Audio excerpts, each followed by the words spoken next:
이번에는 투자 뉴스 꼼꼼하게 확인해보면서 전략과 종목 챙겨가 보겠습니다. LNS 호ldings 김선영 대표 그리고 교보증권 윤여민 팀장과 함께합니다. 어서 오세요. 맞습니다. 네, 안녕하십니까. 먼저 투자 뉴스 화면을 통해 만나보도록 하겠습니다. 이재용 삼성전자 부회장이 다음 주 유럽 출장길에 오릅니다. 반도체 공정에서 핵심 장비를 생산하는 네덜란드 ASML 등을 방문해 장비 반입을 논의할 예정입니다. 국내 완성차 5개사가 발표한 올해 5월 글로벌 판매 실적을 취합한 결과 지난해 5월보다 2.9% 감소한 것으로 나타났습니다. 5개 업체 모두 부품 공급 차질로 생산이 원활하지 않아 판매 실적이 뒷걸음질했습니다. 세계 3대 암학회로 꼽히는 미국 임상종양학회가 현지 시간 3일부터 7일까지 미국 시카고에서 개막합니다. 올해 학술대회에는 유한양행과 HLB, 매드팩토 등이 직접 참가할 예정입니다. 대한제강이 조달청과 2,528억 9,177만 원 규모의 철근 콘크리트용 본강 공급 계약을 체결했다고 공시했습니다. DLENC가 부산항 신항 북컨 2단계 항만 배후단지 조성 공사를 수주했다고 공시했습니다. 한화시스템은 904억 원 규모의 국내 수상함 전투체계 외주 정비 공급 계약을 체결했다고 공시했습니다. 자, 첫 번째 뉴스, 이재용 삼성전자 부회장의 적극적인 반도체 행보입니다. 전 세계에서 유일하게 EUV 노광 장비를 만드는 기업이죠. ASML을 방문하러 네덜란드에 가는 삼성전자의 총수, 여기에다 삼성의 반도체 사업 조직 개편 소식까지 들려오는데요. 내용 정리 좀 부탁드리겠습니다, 대표님. 네, 이 기사 보고 나서 ASML을 사야 되나라는 그런 생각을 좀 해봤는데요. 이재용 부회장이 오는 7일부터 18일까지 네덜란드로 출장을 떠난다는 소식이 들려오고 있습니다. 이는 반도체 미세 공정이 필수죠. ASML사 EUV 장비 공급 협의를 위해서 이제 가는 것으로 확인이 되고 있는데요. 네덜란드에는 첨단 반도체 생산에 필수인 EUV 노광 장비를 생산하는 ASML 본사가 이제 위치하고 있습니다. 지난 2020년도 10월 달에 반도체 장비 확보를 위해서 ASML 본사를 방문한 이후에 2년 만에 지금 다시 이재용 부회장이 방문하는 것으로 알고 있는데요. 일단 전 세계적으로 현재 반도체 수요가 폭발하고 있습니다. 이에 따라서 EUV 품귀 현상이 나타나고 있는데요. 일단 삼성도 장비 수급에 비상이 좀 걸린 상태다라고 좀 체크하시면 될 것 같습니다.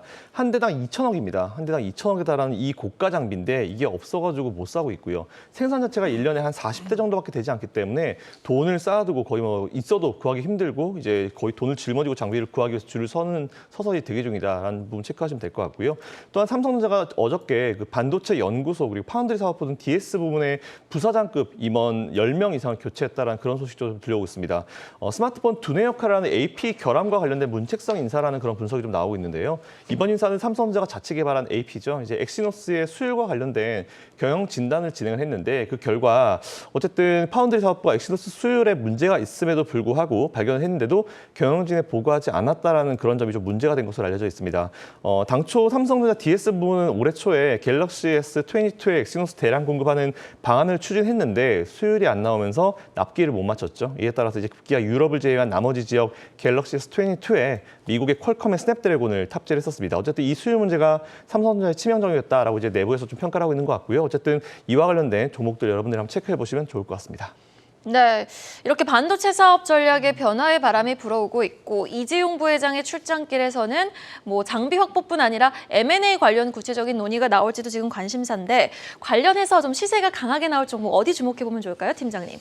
사실은 이제 여러 가지 지금 삼성전자 관련해서 뉴스가 좀 많이 나오고 있죠. 특히 뭐 M&A부터 시작을 해서 RE100, 그다음에 이제 말씀하셨던 반도체 장비까지 좀 상당히 많은 얘기가 나오고 있는데 일단 뭐 EUV 공정 쪽에서 제가 보게 된다고 하면 뭐 이제 저는 이제 딱 떠오르는 종목이 SNS텍 좀 말씀을 좀 드려보도록 하겠습니다. 사실은 이제 경기 용인에 지금 EUV 펠리클 공장을 좀 완공할 예정이라고 좀 얘기가 되어 있는 부분이 있죠. 사실 이제 펠리클 같은 경우는 이제 포토 마스크를 지금 보호하는 초박막 필름이라고 볼 수 있을 것 같고 최근에 이제 이 90% 수준의 EUV 펠리클을 좀 개발한 것으로 좀 알려져 있습니다. 투과율이 90%가 넘는다는 얘기가 좀 나오고 있고 특히 이제 내년부터 양산이 예정돼 있는 부분이 있기 때문에 사실 EUV 장비 쪽에서 SNS텍 한번 좀 지켜보시면 어떨까 좀 생각이 들고 있고 특히 또 이제 지금 P3 공장과 관련돼서 지금 얘기가 나오고 있는 중에 하나가 이제 거의 완공이 된다고 하면 또 반도체에 또 투자가 좀 일어날 것으로 보이고 있는데 또 제가 또 상당히 좀 좋아하는 전공정 업체 중에 하나죠. 이제 PSK에 대한 부분도 한번 좀 눈여겨보시는 게 어떨까라고 좀 말씀을 좀 드려보도록 하겠습니다. 특히 이제 동사 같은 경우는 베베레치 공정 쪽에서 웨이퍼 가장자리에 좀 불필요한 부분을 좀 제거를 하고 또 반도체 생산 수율을 좀 어느 정도 올릴 수 있는 그런 장비를 좀 보유하고 있는 부분이 있기 때문에 제가 볼 때는 이 PSK도 같이 한번 좀 보시는 게 어떨까 좀 말씀을 좀 드려보도록 하겠습니다. 네, 공장 짓는다고 하면 바로 들어가는 게 일단 전공정 장비니까 SNS텍과 PSK 같은 종목도 주목해보자라고 말씀을 해주셨습니다. 자, 다음은 완성차 뉴스 한번 다뤄보도록 하겠습니다. 지금 딱 대리점 가서 EV6 주문하면 얼마 걸리는지 아십니까? 1년 6개월 1년 걸린다고 6개월. 하더라고요. 자, 이렇게 차량용 반도체 수급 부족 현상이 지속되다 보니 지금 완성차 5개 기업, 국내 완성차 5개 기업 모두 판매 실적이 5월에 부진했다는 소식인데요. 어떻게 보셨습니까, 대표님? 네, 이거 뭐 이 문제는 국내외적으로 다 좀 많이 이슈가 되고 있는 것 같아요. 뭐 국산차든 해외차든 지금 일단 주문만 하게 되면 기본 1년 6개월이 걸리는 것 같은데 일단 글로벌 자동차용 반도체 공급난 해소가 될 기미가 이제 보이지가 않고 있습니다. 이에 따라서 국산차 업계들이 올해 5월 판매 실적이 지난해 같은 기간과 비교했을 때 좀 뒷걸음질했다는 그런 소식이 좀 들려오고 있는데요.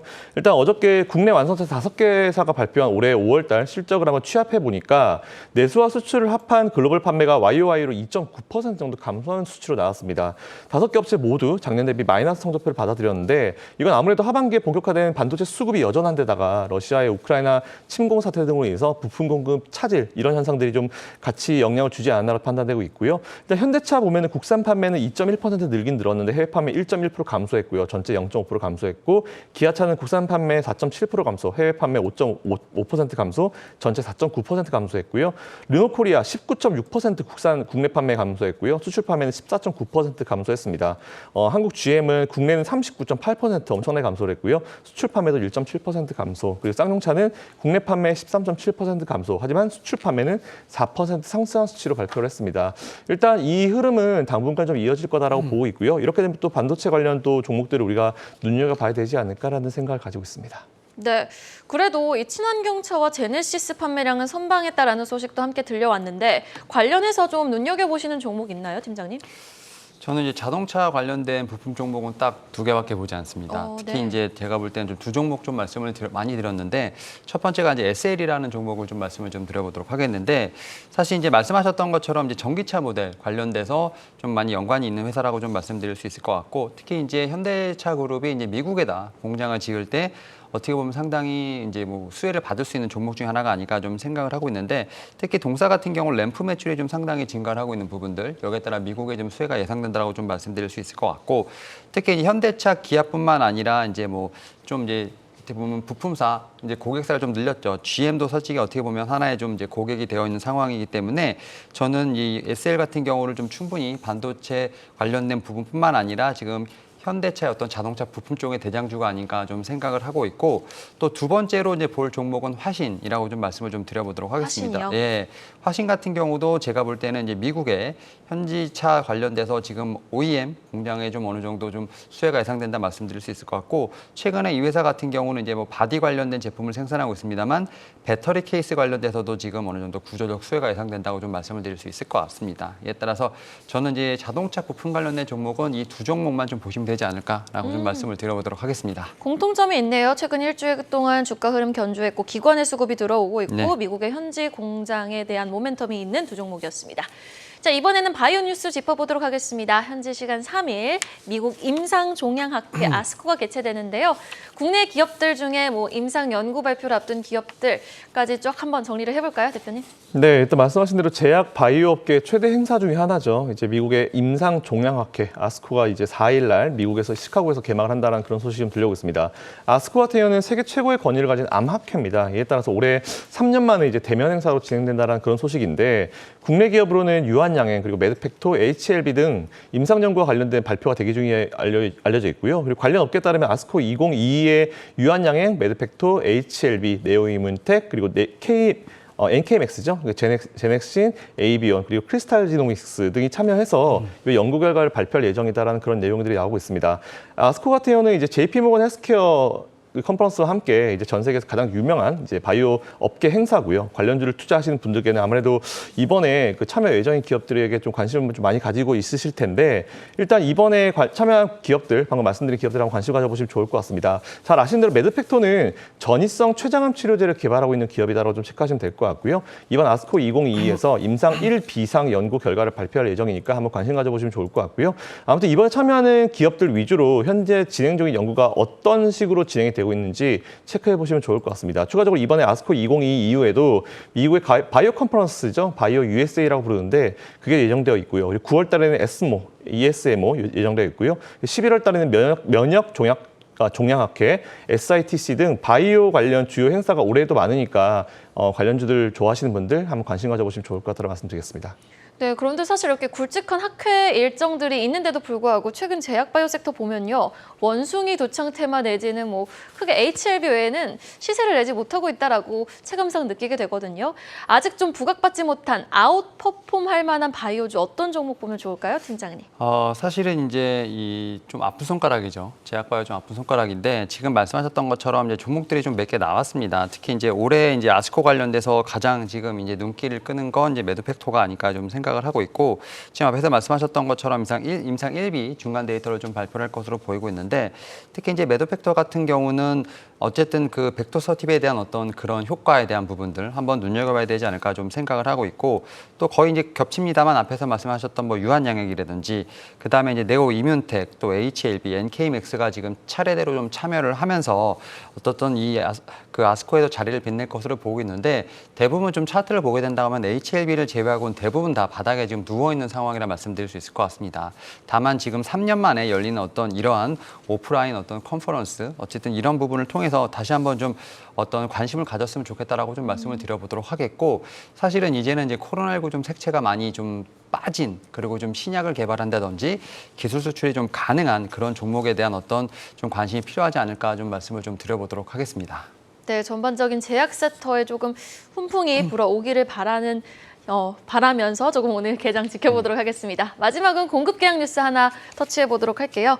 철근 회사 대한제강이 대규모 공급 계약을 체결했는데요. 어떤 내용이었나요, 대표님? 네, 일단 제가 사실은 최근에 좀 가장 많이 말씀드렸던 sek터가 이제 철강 섹터인데 일단 대한제강에서 또 하나의 공급 계약 얘기가 나왔습니다. 대한제강이 조달청과 이제 철근 콘크리트 이제 본강이죠. 이형 본강인데 공급 계약을 체결했습니다. 계약금은 2,528억 9,177만 원으로요. 이는 2021년 작년 매출 대비해서 12.46% 꽤나 이제 높은 수치로 이제 보시면 될 것 같습니다. 계약 기간은 2024년 5월 8일까지고요. 참고로 대한제강 같은 경우는 지난 5월 달에 조달청과 이미 3,327억 원 규모의 철근 콘크리트용 본강 공급 계약을 체결한 적이 있는데 이번이 두 번째입니다. 일단 여러분들이 투자하시는 종목들을 가끔 보시면은 이제 이렇게 기업들 중에 생산 물품을 조달청 같은 이런 국가기관에 판매하는 케이스가 있는데 이런 케이스 사실 굉장히 좋은 케이스입니다. 왜냐하면은 제가 보통 이렇게 매출을 만들었을 때 바로 돈을 받지 못하면 매출 채권으로 이제 보통 평함을 시키는데 매출 채권이 보통 이제 디폴트 나는 경우도 꽤 있습니다. 근데 이런 국가기관이나 아니면 뭐 삼성 같은 큰 그런 기업들한테 이제 주게 되면은 사실 그런 돈 못 받을 걱정은 없기 때문에 조달청과 이렇게 계약을 많이 하고 있는 대한제강 같은 경우는 그래도 매출을 만들어주는 주요 매출처가 이렇게 확실히 이제 수입을 가져올 수 있는 매출 채권에 대해서 걱정하실 필요 없는 그런 기업이구나라는 부분 좀 체크해 보시면 좋을 것 같다는 말씀드리고요. 일단 기업 대 기업으로 거래하는 것보다는 이제 매출 채권 비율 자체가 낮은 어떤 매출처니까 이 부분 참고해 보시면 좋을 것 같습니다. 어쨌든 지금 금리 인상기의 시크릿과 관련 종목들 제가 좀 말씀을 많이 드리고 있는데 포스코 아니면 뭐 대한제강 같은 기업들 한번 공부 한번 해보시고 투자해 보시면 좋을 것 같고요. 이런 흐름들은 당분간 이어질 거라 보고 있습니다. 아직까지 뭐 본격적으로 움직임이 나오지 않는 기업들이 굉장히 많은 것 같은데 그렇다 하더라도 아직까지 움직이기 전에 포스코홀딩스나 대한제강 같은 철강 관련 기업들은 포트에 한 종목 정도는 담으셔도 좋을 것 같다라는 개인적인 의견을 드리겠습니다. 네, 철강주 긍정적으로 보시는데 저는 구체적으로 대한제강이 작년에 실적도 잘 찍혔고 뭐 재고 자산도 최근 크게 늘고 있지 않습니까? 구체적으로 업사이드 어디까지 보시는지 궁금해요. 지금 대한제강 같은 경우는 일단은 말씀하셨던 것처럼 전고점이 지금 한 26,000원 정도 지금 나오고 있는 상황인데 사실 뭐 리포트 상으로 보게 되면 전고점을 넘어가는 한 29,000원 정도까지는 지금 계속 그 TP가 좀 찍히고 있는 상황이라 볼 수 있을 것 같습니다. 특히 이제 1분기에 어떻게 보면 서프라이즈를 좀 냈죠. 그리고 특히 동사 같은 경우는 이제 주주가치 제고를 위해서 1분기에 자사주 300만 주를 좀 매입을 하면서 확실히 최근에 지금 트렌드라고 볼 수 있는 자사주 매입과 관련된 부분들, 뭐 어닝 서프라이즈나 어떤 키워드를 갖고 있는 부분이 있기 때문에 뭐 이와 관련돼서 지금 실적에 대한 저평가 부분까지 같이 좀 부각이 되다 보니까 대한제강에 대한 업사이드는 상당히 높게 평가되고 있다라고 좀 말씀을 드릴 수 있을 것 같고 또 이제 앞에서 말하지 않은 종목 중에 하나가 이제 뭐 현대제철이 아닐까 좀 생각을 하고 있는데 뭐 현대제철 같은 경우는 이제 전방 산업 수요에 대한 부분이 좀 상당히 각광을 받지 않나 좀 생각을 들고 있고 특히 이제 2분기에 철강제 판매량 같은 경우는 전년 동기 대비 그래도 한 3% 이상의 좀 확대가 되지 않을까 좀 생각을 하고 있습니다. 그리고 최근에 좀 뉴스가 나왔습니다만 자동차 강판, 조선양 후판 관련된 가격이 좀 올라갔죠. 상향되다 보니까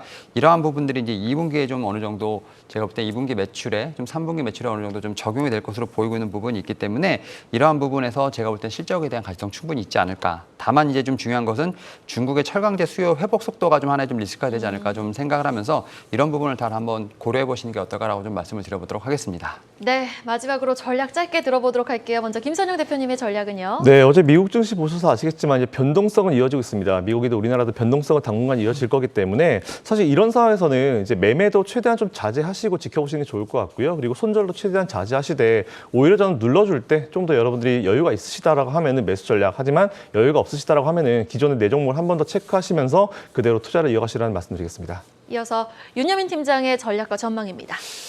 사실은 다음 주 이제 옵션 만기 정도까지는 계속 좀 변동성이 좀 이어지지 않을까 좀 생각을 하고 있는데 확실히 이제 앞에서 말씀하셨던 것처럼 하방은 좀 지지되고 있지 않나 좀 생각을 하고 있습니다. 그런 측면에서 지수는 좀 우상향할 것으로 보이겠습니다만 좀 힘들게 갈 것. 이에 따라서 오히려 지수에 대한 것보다는 좀 종목 장세는 계속 이어지지 않을까 좀 생각을 하면서 어떤 숫자, 특히 이제 실적에 대한 가시성 있는 종목에 대한 어떤 그런 선별 작업이 필요하지 않을까 좀 말씀을 드려보도록 하겠습니다. 네, 뭐 종목으로 통일되는 결론이었네요. 자, 오늘 두 분과 함께 봤습니다. LNS홀딩스 김선영 대표, 교보증권 윤여민 팀장이었습니다. 오늘 말씀 고맙습니다. 감사합니다.